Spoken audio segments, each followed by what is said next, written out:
Let's face it, in life, something will always go wrong.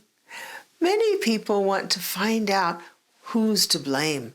Why did this happen? Instead of solving the problem first. Of course, knowing what went wrong is integral to preventing a further mishap. But when we spend all of our time focused on who's responsible for this, we neglect to fix the problem. Many people are so hung up in not wanting to be responsible for whatever it is that went wrong that they go out of their way to make sure that they have pinpointed someone else who's to blame or some other reason that this happened that doesn't involve them being irresponsible in any way, shape, or form. It's understandable. None of us want to be guilty or not as good as we'd like to be, but this wastes a lot of time.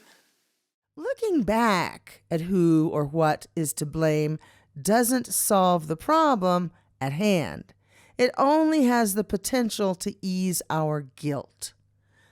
A mature person will wait until the situation is under control and the problem is solved before looking back to the original cause. Now, we naturally want to avoid problems in the future, but to immediately look at what was to blame doesn't show a desire to fix the problem. It shows a fear of guilt. There's no shame in making a mistake, but some people haven't learned this basic principle yet, and for them, avoiding responsibility takes precedence over problem solving.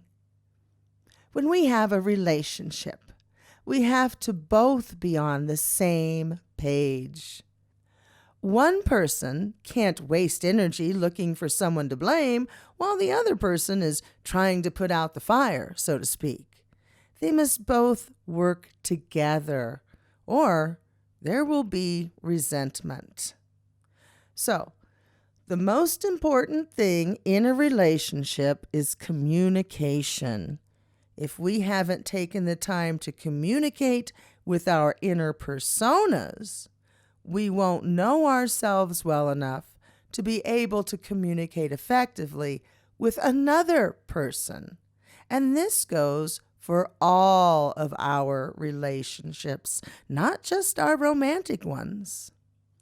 The molding and sculpting of our image makers masks our true self, and we don't really even know who we are. If we don't know ourselves, we can't have a successful partnership through life with someone else.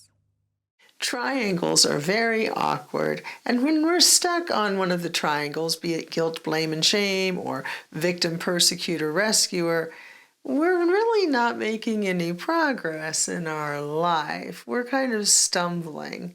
And when we're in a relationship, these triangles often come into play. So knowing how to spot them, to be aware when they're happening, and to stop it in its tracks is very important. Obviously, we can't influence another. We can't change another. We can only lead a horse to water. We can't make it drink.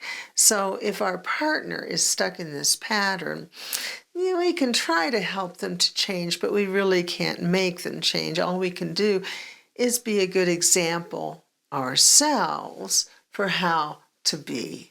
We can show them that there are other ways to look at problems and to find solutions other than just placing guilt, blame, and shame as a first step, a default solution, if you will.